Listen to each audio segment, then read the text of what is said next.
나의 믿음은 잘 작동하는가라는 제목으로 말씀을 증거하도록 하겠습니다.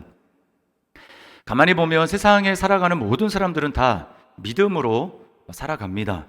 단 사람마다 믿음의 대상이 다르고 그 믿음의 내용이 다를 뿐이지 모든 사람들은 믿음으로 살아갑니다. 믿음 없이는 우리는 한순간도 살 수가 없어요. 세상 사람들의 믿음의 대상은 모호하고 또 막연합니다. 또 믿음의 내용은 자신이 받아온 이 세상의 학문, 교육과 또 그에 따른 여러 가지 경험을 따르게 됩니다. 그러니까 믿음에 있어서 가장 중요한 것은 무엇인가 하면 내가 얼마나 강하게 믿느냐라고 하는 게 아니고 내가 제대로 된 믿음의 대상을 선택하고 신뢰하는가라고 하는 것입니다.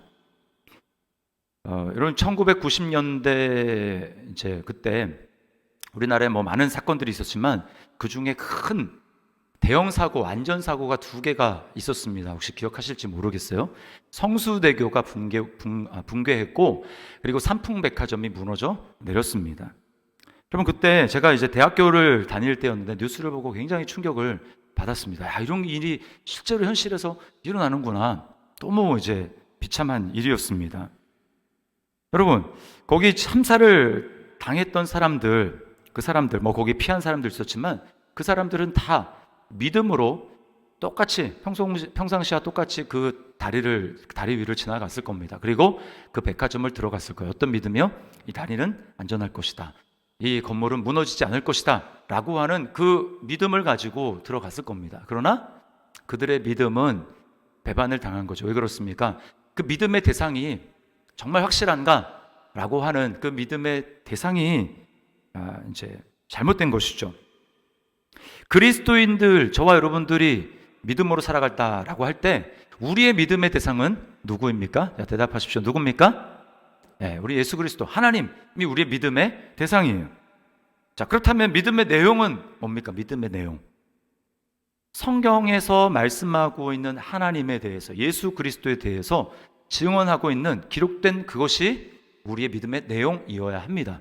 근데 대부분의 왜 나는 하나님을 믿는데 나는 예수님을 믿는데 내 믿음은 잘 작동하지 않는 것 같아요 라고 말하는 그 이유는 뭐냐? 대상은 바르게 되었지만 그 대상에 대해서 가지고 있는 그 믿음의 내용이 성경에서 말씀하는 믿음이 아니라 내가 가지고 있는 생각, 내가 가지고 있는 어떤 경험, 그것으로 대상은 바로 선택했을지 모르나 그 믿음의 내용이 잘못되는 경우가 참 많다라는 거예요. 자, 여러분 삶의 여러 가지 정황들이 있지 않습니까? 우리는 정말 수많은 문제들을 만납니다. 그런 삶의 여러 가지 문제들, 정황들 앞에서 여러분의 믿음은 잘 작동하고 있습니까? 내 믿음은 정말 잘 통해, 잘 이렇게 일을 하고 있어. 이렇게 생각을 합니까? 예를 들면 자녀의 불투명한 앞날에 대해서 우리는 염려를 하게 됩니다. 현재 내 자녀의 모습을 보면 얘가 정말 앞으로 자기 앞가림이나 하고 살지 참 염려스러운 일들이 많죠. 소망이 별로 안 보이는 경우들이 많이 있습니다. 자, 이런 상황에서 여러분의 믿음이 잘 작동하고 있습니까? 또 잘 작동한다는 것은 어떤 의미일까요? 오늘 본문은 우리에게 굉장한 도전을 하고 있습니다. 우리가 정말 믿는다면 믿음의 대상도 우리가 바로 선택하고 그리고 믿음의 내용도 바르다면 그러면 그 믿음은 삶 가운데 제대로 작동할 것이라고 이야기를 합니다. 그 믿음은 분명히 뭔가 열매로 드러날 거라고 이야기를 합니다. 뭔가 결과가 있다라는 거예요. 자, 그게 마음의 평안이든 아니면 어떤 순종의 행위든 그 믿음은 반드시 열매를 맺게 돼 있다라고 하는 것입니다. 자, 저를 따라 하시기를 바랍니다. 열매로 드러나야 진짜 믿음이다. 네, 열매로 드러나야 진짜 믿음이라는 것입니다. 자, 그러면서 아브라함을 예로 들고 있어요.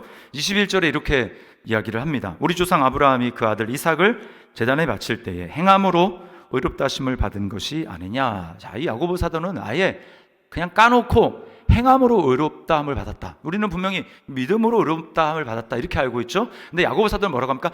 행함으로 의롭다함을 받았다. 그러면 믿음으로 의롭다함을 주장하는 바울 사도와 행함으로 의롭다라고 얘기하는 야고보 사도가 서로 충돌하는 것일까요? 그런 것이 아닙니다. 똑같은 얘기를 하고 있는데 강조점을 사람들이 워낙 믿음이라는 것을 오해해서 그냥 믿기만 하면 돼 라고 하는, 그래서 아무런 열매도 맺지 못하는, 결과도 산출해내지 못하는 그런 믿음을 잘못된 믿음으로 알고 있기 때문에 야고보 사도는 믿음의 열매의 강조점을 두어서 행함으로, 진짜 믿는다면 행함으로 드러나야 된다, 그러므로 행함으로 의롭다움을 받는 것이다, 이렇게 그 결과적인 면을 가지고 부각시켜서 얘기를 하는 거예요. 자, 그럼 창세기 22장으로 돌아가 보겠습니다. 22장에 하나님이 어느 날 100세에 낳은 너무나 귀한 아들, 백세는 아들이 아니죠. 실제로 100세쯤 사셨다 그러면은 자녀가 아니라 뭘 봐야 되겠습니까? 증손자 정도 아마 봐야 되지 않을까? 네. 근데 하나님은 증손자가 아닌 100세에 낳은 아들 이삭이 한 10대쯤 됐을까요? 그때 어느 날 아브라함에게 나타나셔서 말씀합니다. 내가 너의 아들, 내가 사랑하는 독자 그 이삭을 내가 너에게 지정한 이 모리아산으로 가서 나에게 번제로 바쳐라, 이렇게 이야기를 합니다. 자, 아브라함 성경을 보면 아브라함이 막 고민을 했다 그런 얘기가 안 나오고 그냥 바로 다음 날 아주 일찍 일어나서 채비를 하고 갔다라고 이야기를 합니다. 자, 그 아브라함이 사는 곳에서부터 이 모리아산이 이제 예루살렘입니다. 거기까지는 이제 시간이 좀 걸려요. 자, 이제 모리아산에 도착해서 이삭을 번제로 잡으려면, 번제는 이 각을 뜨는 거 아닙니까? 목이랑 팔, 다리, 그 다음에 내장도 꺼내고 다 그렇게 해야 되는 거거든요. 이제 잡으려고 칼을 들어서 내리치려고 하는 순간 하나님이 아브라함을 부르십니다. 이제 죽이지 못하게 하시는 거죠. 여러분, 아브라함은 그 하나님이 말씀하신 거에 믿음으로 반응했습니다. 그래서 실제로 자기 아들을 죽이려고 한 거예요. 자, 그러면 아브라함의 믿음은 정말 작동한 믿음인 겁니다. 아브라함의 믿음은 행동으로 드러나는 거예요. 자, 그러면 아브라함이 그렇게 자기 아들 이삭을 하나님이 말씀하신 그대로 순종해서 순종의 행위로, 열매로 드러나기까지는 아브라함에게 있었던 믿음은 어떤 믿음일까요? 아들을 죽일 수 있는 그 믿음, 그 믿음의 내용은 어떤 것이었을까요? 하나님에 대한 신뢰예요.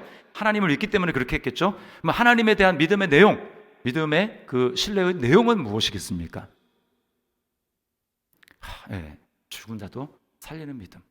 하나님은 내 머리로는 절대 이해가 안 되지만 어떻게 이런 나한테 명령을 하시나, 이해는 안 되지만 그러나 하나님은 선한 분이야.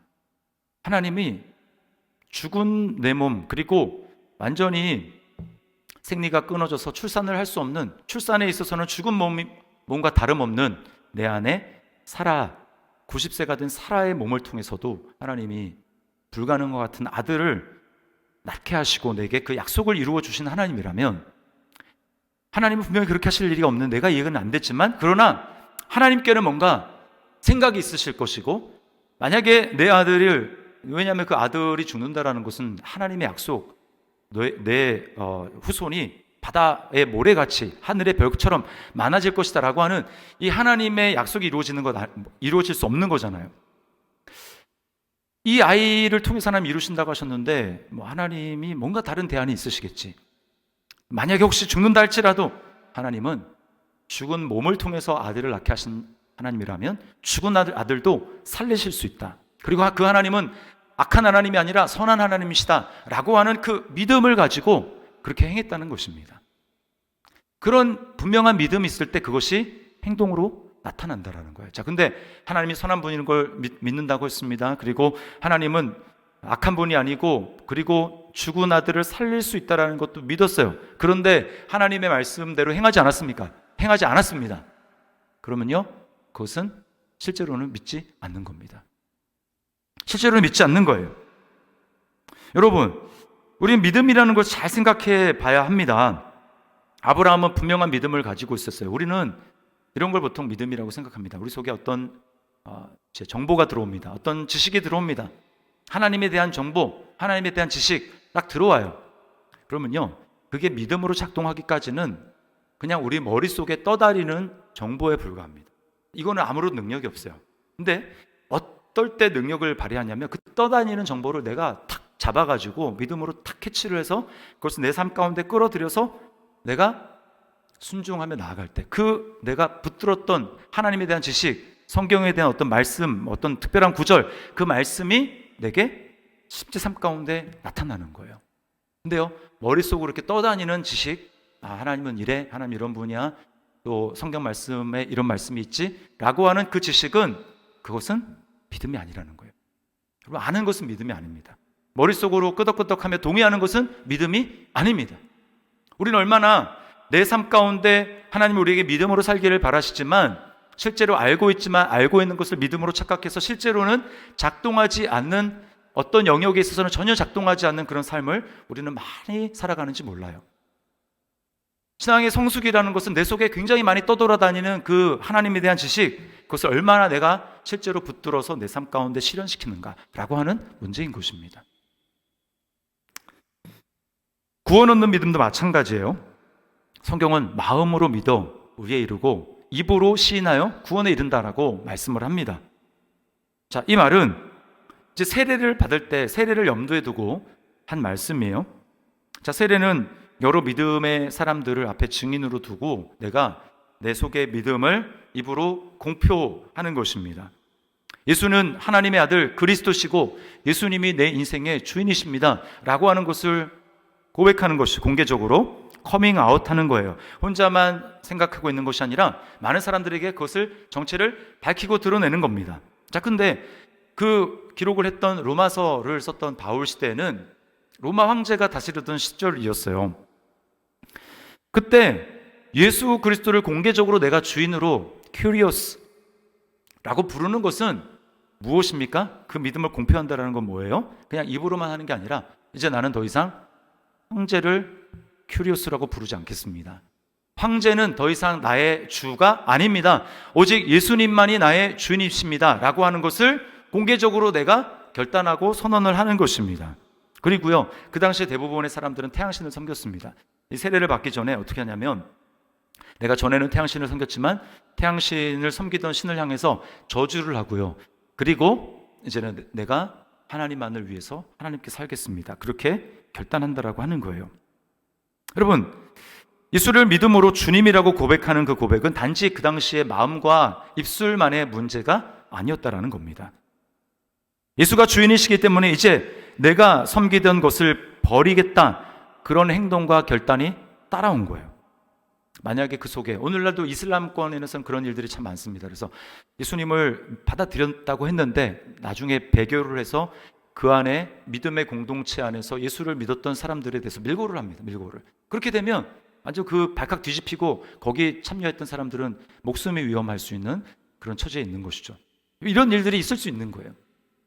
내가 커밍아웃을 하고 황제는 더 이상 나의 주가 아닙니다 라고 하는 것을 만약에 누군가가 변절을 하거나 해서 밀고를 했다, 그러면 자기는 죽을 수 있는, 또는 굉장히 불편해질 수 있는 그런 상황에 처할지라도 내가 고백하겠습니다 라고 하는 것입니다. 그러므로 그 당시에 예수 그리스도를 마음으로 믿고 입으로 시인하는 것은 그냥 입술만의 고백이 아니었던 거예요.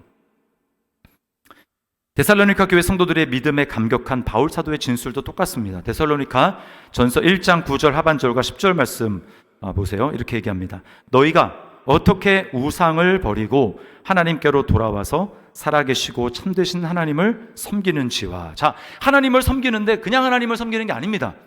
앞에 전제가 있어요. 우상을 버리고 돌아와서 하나님을 섬긴다라고 얘기를 합니다. 그리고 또 죽은 자들 가운데서 다시 살리신 그의 아들이 하늘로부터 강림하실 것을 너희가 어떻게 기다리는지를 말하니.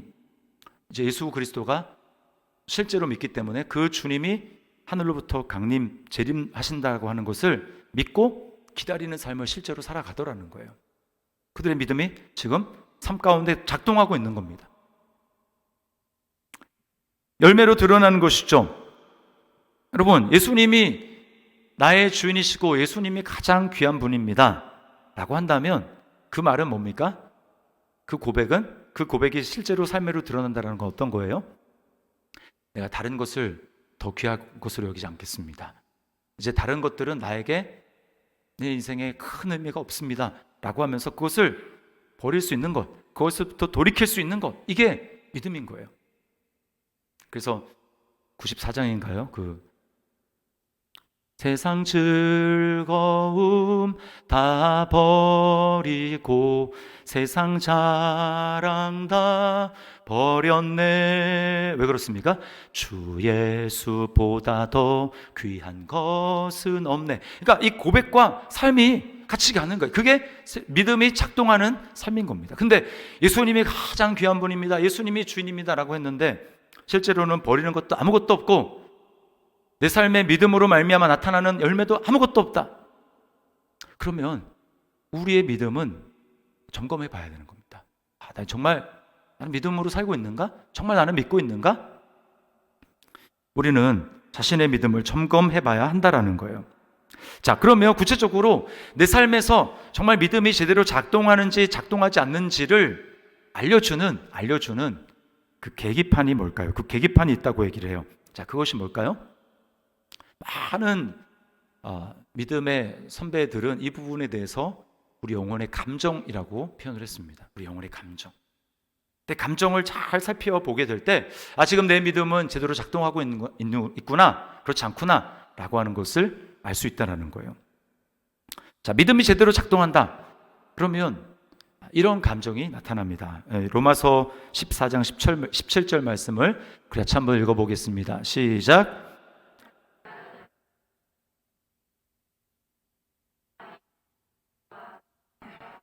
네. 자, 하나님의 나라. 하나님이 나를 다스리시고 하나님의 통치가 나에게 일어나고 내가 말씀에 순종하고 그렇게 믿음으로 살아갈 때 나에게 자연스럽게 따라오는 그곳에 하나님 나라가 임하는 거거든요. 뜻이 하늘에서 이룬 것처럼 땅에서도 이루어지는 거. 그러니까 내가 하나님 말씀에 순종해서 나아갈 때 뜻이 땅에서 이루어지는, 나를 통해서 땅이 이루어지는 겁니다. 그러면 그게 바로 나라가 임하시오며 라고 하는 주님이 말씀하신 그 주기도문이 나를 통해서 이루어지는 거예요. 하나님의 나라가 임하는 것입니다. 예수님을 믿을 때 다른 사람들에게는 임하지 않았어요. 근데 예수 그리스도를 주라고 고백하고 거기 순종이 일어났잖아요. 순종의 자식이 됐잖아요. 그때 거기에 하나님의 뜻이 이루어졌기 때문에 예수님을 믿고 성령을 받은 사람 마음에는 하나님의 나라가 임한 것입니다. 그런데 계속적으로 하나님 나라가 임해서 그 하나님 나라를 누리는 삶은 뭐냐면 내가 하나님의 통치를 받으며 살아가는 거예요. 하나님의 말씀에 순종하며 나아가게 될 때 뭐예요? 하나님의 나라는 뭐라 그럽니까? 먹는 것과 마시는 것이 아니요, 내가 얼마나 삶이 풍족해졌는지 환경이 좋아졌는지 이것이 하나님의 나라가 아니고 성령 안에 있는 의와 평강과 희락이라 이렇게 얘기합니다. 성령 안에 있는 의와 평강과 의는 뭐예요? 담대한 거예요. 꺼릴 게 없이 담대한 것입니다. 그리고 평강, 마음이 평안한 거예요. 불안하지 않고 평안합니다. 그리고 희락, 기쁨이에요. 기쁨. 여러분, 이것이 내 안에 지금 있는가? 내 마음에는 정말 하나님과 사랑 앞에 대해서 꺼릴 거 없는 담대함이 있는가? 그리고 내 마음에는 누구도 빼앗아갈 수 없는 하나님이 주시는 그런 평안함이 있는가? 그리고 기뻐하는가? 이게 지금 내 마음속에 잘 작동하고 있는지를 살펴보고, 만약에 그렇지 않다, 난 아닌데요, 나는 지금 우울합니다, 나는 지금 화가 납니다, 나는 지금 걱정과 염려에 사로잡혀 있습니다. 그러면 지금 뭐예요? 하나님 나라를 지금 누리지 못하고 있는 거예요. 그럼 지금 하나님의 통치가 내 삶 가운데 나타나지 않고 있다는 거고요. 하나님 통치가 내 삶에 나타나지 않고 있는 이유는 뭐냐면 내 삶 가운데 지금 나로 하여금 근심하게 하고 또는 불안하게 하고 기뻐하지 못하게 하는 그 영역, 뭔가가 붙들려 있는데 그 영역에 내가 제대로 믿음으로 반응하지 못하고 있고 그 영역에 내 믿음은 지금 작동하지 않고 있다는 뜻입니다. 자녀 문제일 수 있어요. 돈 문제일 수 있습니다. 또는 어떤 관계에 문제가 있을 수가 있어요. 그 영역에 있어서 정말 나는 기쁨을 누리고 있고 나는 평안을 누리고 있고 그 영역에 있어서 나는 담대한가? 그것을 질문해 봐야 되는 거예요. 반대로 그렇지 않고 분노, 염려, 걱정, 불안, 초조, 우울 이런 부정적인 감정이 나를 지배하고 있다면 내 믿음은 그 영역에 있어서 작동하지 않는 겁니다. 닐 앤더슨, 여러분 이제 그 종이 계속 보시면서 여러분의 신분과 정체성에 대해서 선포하고 계십니까? 몇 분은 고개 끄덕이지만 어떤 분은 그냥 가만히 계세요. 안 하면 아무 소용이 없는 거예요. 자, 닐 앤더슨은 부정적인 감정에 대해서 매우 실제적인 조언을 하고 있어요. 우리가 부정적인 감정에 사로잡혀 있는 거의 대부분은 이제 믿음으로 반응하지 않고 있다는 뜻인데, 그것을 좀 더 구체적으로 얘기해서 뭐냐? 내가 잘못된 목표를 세우고 있기 때문이다, 이렇게 이야기합니다. 잘못된 목표. 그러면서 이제 자기와 상담했던 한 여인의 예를 듭니다. 이 여인은 우울증이 너무나 심각합니다. 예수님을 제대로 안 믿는 거 아닙니까? 라고 하는데, 예수님은 너무나 열심히 믿는 여인이었어요. 20년 동안 그 여인의 목표는 무엇이냐면, 어떻게 하면 남편을, 어떻게 하면 자녀들을 그리스도를 구주로 영접하게 할 수 있을까라고 하는 이 목표를 세우고요. 그리고 기도하고 복음을 전하고 집으로 목사님들을 초대해가지고 믿음의 말씀, 권면, 이것을 하기로 이제 했습니다. 그런데 20년 동안 그렇게 했는데 자기가 원하는 대로 되지 않았어요. 다 수포로 돌아갔습니다. 그러니까 더 우울해지기 시작하고요. 그리고 하나님을 향한 열심도 줄어가고 신앙에 대한 목표도 점점 희미해지는 거예요. 여러분, 이 여성분이 가졌던 이 노력, 이것이 했던 그 노력이 잘못일까요? 잘못입니까? 잘못은 아니에요. 아니, 예수님을 믿지 않는 남편과 믿지 않는 그 자녀들을 예수님 믿게 하려고 그렇게 열심히 기도하고 복음을 전하고 했던 그 노력이 잘못일 수는 없죠. 근데 뭐가 문제일까요? 목표가 문제인 것이다. 목표. 남편과 자녀들을 내가 예수 믿게 해야 되겠다. 구원 얻도록 해야 되겠다. 이걸 보면 굉장히 그 목표가 굉장히 하나님이 기뻐하시는 목표일 것 같은데요? 라고 생각할 수 있지만, 잘 생각해 보면 여러분, 사실은 내가 이룰 수 없는 목표를 세운 거예요. 여러분, 사람을 구원하는 게 내 노력으로 가능합니까? 내 노력으로 가능하지 않아요. 내 노력으로는 불가능합니다. 자, 그러면 이 여인이 할 수 있는 목표는 뭘까요? 남편과 자녀들을 내가 구원시켜야 되겠다라고 하는 목표를 세울 것이 아니고 어떻게 해야 됩니까? 하나님이 나를 어떻게 변화시킬까? 내가 하나님 앞에 어떻게 변화될까? 그것은 내가 순종하면 가능하죠. 그러나 남편과 아이들을 내가 뭘 하더라도 그들을 구원 얻도록 하는 것, 이것은 내 소관이 아닌 것, 하나님이 하셔야 되는 거예요. 그러면 그 하나님이 하시기 위해서 내가 해야 될 일은 뭐냐?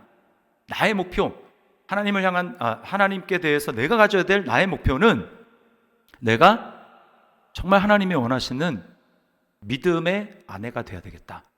내가 하나님이 원하시는 믿음의 어머니가 되어야 되겠다. 내가 남편에게 하나님이 원하시는 삶으로 내가 순종해야 되겠다. 또 자녀들에게 있어서 하나님이 원하시는 모습으로 내가 자녀들에게 대해야 되겠다. 내가 예수님 같은 그런 아내, 예수님 같은 어머니, 예수님이라면 이렇게 하셨을 그런 모습으로 내가 하나님 앞에 순종하며 나가야 돼. 이것은 그 여인이 할 수 있는 일입니다. 그러나 나가 아닌 어떤 사람, 그리고 어떤 환경들, 그것을 내가 어떻게 해보겠다, 그것을 목표로 삼는 순간 우리에게는 그것을 이루지 못하게 하는 방해가 너무나 많기 때문에, 그 방해가 생기게 될 때 우리는 좌절하기도 하고요, 우리는 우울해지기도 하고 분노하기도 하고 하는 것입니다. 그러니까 분노, 좌절, 우울, 이것은 목표가 잘못되었다라는 것을 우리에게 보여주는 거예요. 목사님, 그러면은 그런 목표를 세우는 것은 성경에도 다 영혼을 구원하라고 말씀하지 않으셨습니까? 영혼 구원이 하나님의 가장 중요한 목표라고 말씀하지 않으셨습니까? 맞아요. 그런데 중요한 것은 나를 통해서 하나님이 하시려면 하나님의 초점은 구원받는 것도 그 영혼들이 구원받는 것도 중요하지만, 내가 하나님의 다스림과 통치 가운데 날마다 믿음으로 하나님을 닮아가고 예수님을 닮아가는 그 삶을 살아가는 것, 이것이 더 중요하다는 것입니다. 만약에 이것을 빼놓고요, 그냥 영혼 구원 하게 될 때 어떤 문제가 생길까요? 나는 하나님의 뜻을 행하는 곳에 나는 빠져 있습니다. 나는 제외. 나에 대해서는 완전히 맹점이고 사각지대고, 그리고 보이는 건 뭐예요? 남편과 어떻게 아들들을 내가 예수 믿게 할까 하다 보면 내가 하나님의 생명의 통로로 쓰임받는 것이 아니라 조작하려고 합니다. 내가 통제하려고 하고 조종하려고 하는 거야. 내가 원하는 목표를 빨리 이루기 위해서 그래서요, 어떻게 합니까? 자꾸 이렇게 딜을 하는 거죠. 교회에 나오면 내가 이거 해줄게. 그러니까 자기는 끊임없이 이렇게 막 조작을 해가지고 이렇게 통제를 해가지고 내가 원하는 교회 딱 앉히는 뭐 이런 걸 좀 하고 싶은데 원하는 대로 안 듣는단 말입니다. 그럼 어때요? 열받는 거죠. 내가 원하는 대로 안 되니까. 거기에 맹점은 바로 내가 빠져있다는 거예요. 내가 하나님 앞에 어떤 모습으로 반응하며 나아갈 것인가, 주님의 통치가 나에게 어떻게 이루어질 것인가, 거기가 빠져있다는 거예요. 그러면 여러분 아무 일도 일어나지 않습니다. 우리가 어떻게 사람을 통제할 수 있고 어떻게 사람을 조종할 수 있어요? 못해요. 그런데 내가 하나님께 순종을 할 수 있습니다. 내가 안 되는 거 고집 세고 이렇게 예전 모습과 전혀 다르게 똑같이 남편에게 대하고 자녀들에게 대하는 그런 나의 못된 모습, 예전과 똑같은 습관, 그것을 하나님 앞에 내 자아를 죽이면서 실천할 수 있어요. 할 수 있습니까? 없습니까? 다들 대답이 없으시군요. 이것을 하지 않고 무조건 남편을 바꾸려고 하고 자녀들을 바꾸려고 하니까 바뀌어집니까? 안 바뀌어지고 화만 나고 열만 받고 힘든 거예요. 하나님께 대해서 짜증나고 내가 이렇게 열심히 하는데 왜 하나님 빨리 안 들어줍니까? 그러니까 조종이 안 되니까 열받고 열받는 아내를 보고 열받는 엄마를 보면 예수님을 믿고 싶을까요? 안 믿고 싶을까요? 안 믿고 싶은 거예요.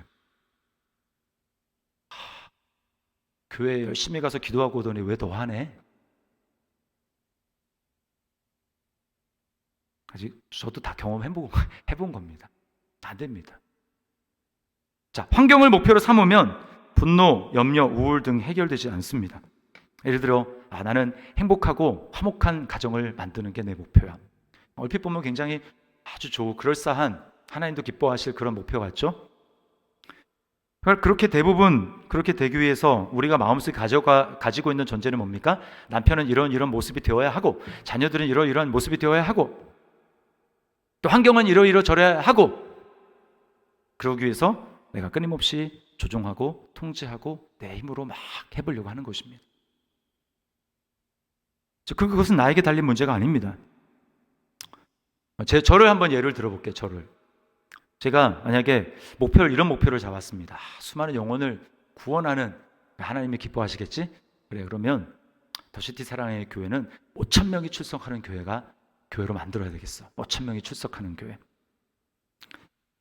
자, 여러분, 그것이 제가 열심히 한다고 될 수 있는 문제일까요? 물론 그럴 수도 있을 수도 있겠습니다만, 그러나 대부분의 경우에 그것은 저에게 달린 문제가 아닙니다. 만약에 그런 목표를 잡았다, 그러면 제가 그 목표에 매진하게 되면 어떨까요?